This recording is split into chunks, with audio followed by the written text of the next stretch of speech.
There is no need to talk of the destiny of the Albanian monuments in Armenia when the Albanian monuments in Azerbaijan underwent such an aggression. It was the Albanian cloisters in Armenia which became the first victims of the Armenianization process. Armenians who misappropriated the Albanian Christian legacy aimed to destroy the Muslim cultural examples of the Azerbaijanis in different ways. The origins of the process also date back to the early 19th century, to the resettlement of the Armenians from Iran and Turkey to the Azerbaijani territories by Russia.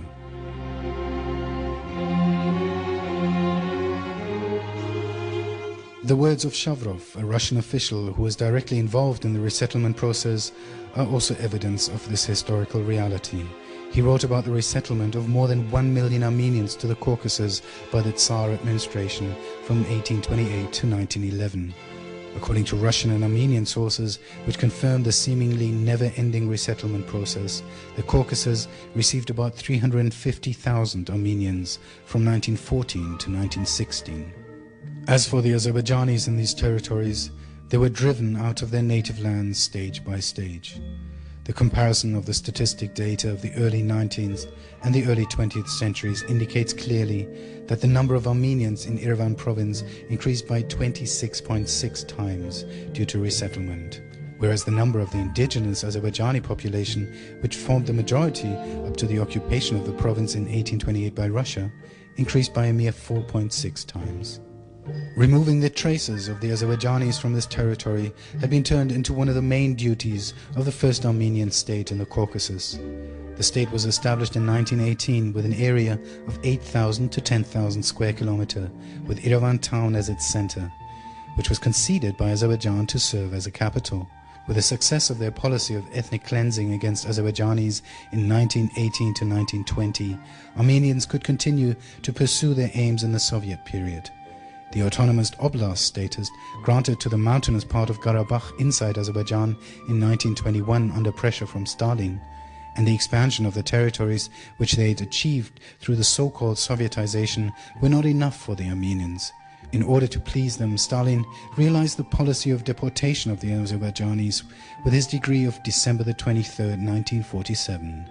100,000 Azerbaijanis were resettled from Armenia to Azerbaijan in 1948 to 1950, and Armenians from abroad were allocated the evacuated houses.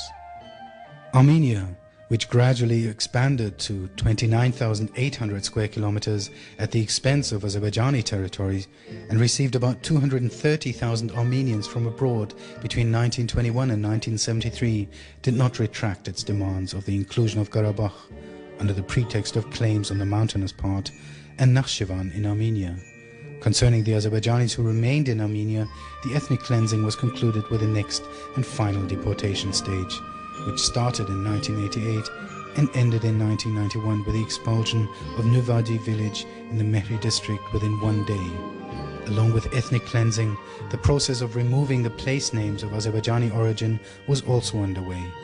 This process began in the early 19th century and almost concluded with the law of December 1, 1995 of the Republic of Armenia.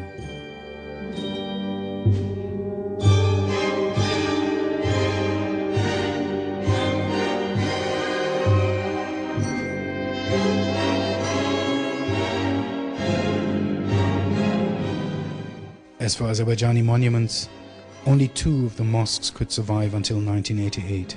One of them, Göy Mosque, had been turned into the Yerevan Museum of History and underwent so-called restoration after 1991 and is now presented as a Persian mosque. The Denribulakh Mosque was razed to the ground and its street was named from Narimanov into Verdanans. Of our architectural mansions in Yerevan, the House of Panakhan, which was first used as a hotel, was later turned into a residential building and geological laboratory. Another exquisitely beautiful hotel demonstrating the greatness of Azerbaijani architects was destroyed in the 1970s. The houses of the Azerbaijanis and the large gardens surrounding them were destroyed, and a monument for so-called genocide victims was built in their place. Only the houses of Ismail, Ahmed and Habib brothers in the lower part of this monument survived until 1970, and these were then also confiscated by force. The building of the Armenian parliament was constructed upon the Azerbaijani Children's Cemetery in Yerevan. The Azerbaijani women's cemetery was left under the central department store in the hospital. As for the third Azerbaijani cemetery in Yerevan, located on the way from the railway station to the Tokhmakh, now Vardavari lake, it too was desecrated. Also the sacred cemetery of Agadede in Ararat province, sacred Arbullah cemetery in Lori province, Gehi in Sunik, Gülübulak in Shirak, Gölkent, Shorja, and many other Azerbaijani cemeteries in Gekarkunik and other provinces became victims of Armenian barbarism. Unfortunately, this policy pursued by Armenia hasn't received the attention it deserves, and has certainly not been condemned by the international community. The occupying Armenian state, which is unlikely to be punished for its deeds, wasn't satisfied with displacing the indigenous population of these territories, but continues the strategy of removing every sign of the historical roots of the Azerbaijanis, who lived and thrived on this land for centuries.